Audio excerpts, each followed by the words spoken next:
Price the Lord, hallelujah. യേശുവിൽ ഏറ്റവും പ്രിയമുള്ള സഹോദരി സഹോദരന്മാരെ,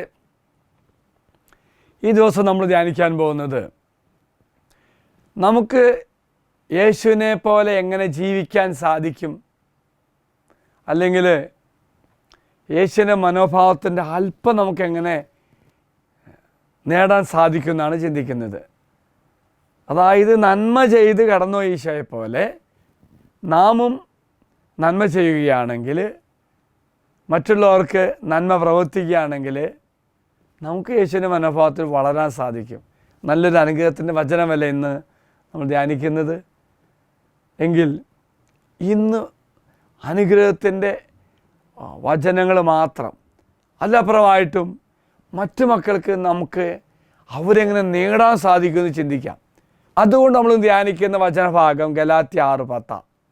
ആകയാൽ നമുക്ക് അവസരം ലഭിച്ചിരിക്കുന്നത് കൊണ്ട് സകല മനുഷ്യർക്കും പ്രത്യേകിച്ച് വിശ്വാസത്താൽ ഒരേ കുടുംബത്തിൽ അംഗങ്ങളായവർക്ക് നന്മ ചെയ്യാം. Price the Lord. ഓർക്ക് പ്രിയമുള്ളവർ, കർത്താവ് പറയുക, ഈ ദിവസം നമുക്ക് നന്മ ചെയ്യുവാൻ അവസരം ലഭിച്ചിരിക്കുന്നു. അപ്പോൾ ഈ അവസരം മാക്സിമം ഉപയോഗിച്ചുകൊണ്ട് നമുക്ക് നന്മ ചെയ്യാനാണ് കർത്താവ് ഓർമ്മിപ്പിക്കുന്നത്. മത്തായി 5:45 ഇപ്രകാരം വായിക്കുന്നു: അങ്ങനെ നിങ്ങൾ നിങ്ങളുടെ സ്വർഗസ്ഥനായ പിതാവിൻ്റെ മക്കളായിത്തീരും.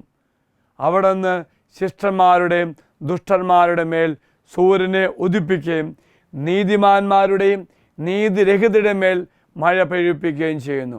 പ്രിയമുള്ളവരെ, ദൈവത്തിൻ്റെ മനോഭാവത്തിൻ്റെ ഒന്നാണ് പറയുന്നത്. കർത്താവ് ആരെയും നോക്കാതെ എല്ലാവർക്കും നന്മ ചെയ്യുന്നു, എല്ലാവർക്കും ജീവിതത്തിൽ കൃപ വർഷിക്കുന്നു.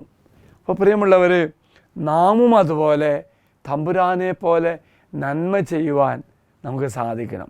അവരാരും നോക്കുന്നില്ല, ഏത് മതക്കാരും നോക്കുന്നില്ല, ഏത് ജാതിക്കാരും നോക്കുന്നില്ല, ആരും നോക്കത്തില്ല. ഈശ്വര മനോഭാവം അങ്ങനെയാണ്.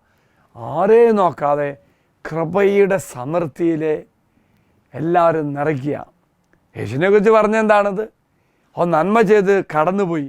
എങ്കിൽ പ്രിയമുള്ളവരെ, ഈ ലോക ജീവിതത്തിൽ നമ്മെക്കുറിച്ചും അതുപോലെ പറയണം. നല്ലൊരു വ്യക്തിയായിരുന്നു, എല്ലാവർക്കും നന്മ ചെയ്ത് കടന്നു പോയെന്ന്. Price the Lord. അങ്ങനെ കടന്നു പോകുന്ന അർത്ഥമാക്കുന്നത് മരിച്ച് മൺമറഞ്ഞു പോകുക. ഞാനങ്ങനെ മരിച്ച് മൺമറഞ്ഞു പോകുമ്പോൾ ഓർക്കുക, നമ്മൾ ഒത്തിരി കാര്യം ബാക്കി വെച്ച് പോകും. അതൊരു പ്രധാനപ്പെട്ട കാര്യം നമ്മളെക്കുറിച്ചുള്ള ഓർമ്മകളാണ്. ആ ഓർമ്മകൾ നല്ലതാകട്ടെ എന്ന് നമുക്ക് പ്രാർത്ഥിക്കാം. നന്മ നിറഞ്ഞ പ്രവൃത്തിയാകട്ടെ എന്ന് പ്രാർത്ഥിക്കാം. നമ്മൾ മരിച്ച് മൺമറഞ്ഞു പോകുമ്പോഴും ആ നന്മ ജീവിക്കും ഇന്ന് അനേകരുടെ മനസ്സിൽ. എങ്കിൽ ഈ ദിവസം പ്രത്യേകം നമുക്ക് പ്രാർത്ഥിക്കാം. കർത്താവേ, അങ്ങേപ്പോലെ തന്നെ എല്ലാവരും ചേർത്ത് പിടിക്കുവാനും എല്ലാവരും സ്നേഹിക്കുവാനും എല്ലാവർക്കും നന്മ പങ്കുവയ്ക്കുവാനും നന്മ ചെയ്യുവാനും സാധിക്കട്ടെ എന്ന് പ്രാർത്ഥിക്കാം. ഒപ്പം തന്നെ ആദ്യമായിട്ട് നാം നന്മയിൽ നിറയണം. നന്മ ദൈവം തരുന്നതാണ്. എങ്കിൽ നമുക്ക് പ്രാർത്ഥിക്കാം, കർത്താവേ, അങ്ങയുടെ നന്മ എന്നിൽ നിറയുവാനും അങ്ങയ്ക്ക് സാക്ഷിയാകുവാൻ വേണ്ടി അങ്ങേപ്രകാരം ഈ ഭൂമിയിലായപ്പോൾ ജീവിച്ചു അതുപോലെ നന്മ ചെയ്ത് ജീവിക്കാനും ഞങ്ങളെ സഹായിക്കട്ടെ. മറക്കരുതേ പ്രിയമുള്ളവരെ, നമ്മൾ പോകുമ്പോഴും നമ്മളെക്കുറിച്ചുള്ള ഓർമ്മകൾ ബാക്കി വെച്ച് പോവുകയാണെങ്കിൽ ആ ഓർമ്മ നല്ലതാകട്ടെ. യേശു എല്ലാവരും അനുഗ്രഹിക്കട്ടെ എന്ന് പ്രത്യേകം പ്രാർത്ഥിക്കുന്നു. നമ്മുടെ കർത്താവായ ഈശോ മിശിഹായുടെ കൃപയും പിതാവായ ദൈവത്തിൻ്റെ സ്നേഹവും പരിശുദ്ധാത്മാവിൻ്റെ സഹവാസവും നാം എല്ലാവരോടും കൂടെ ഉണ്ടായിരിക്കട്ടെ, ഇപ്പോഴും എപ്പോഴും എന്നേക്കും. ആമേൻ. Praise the Lord.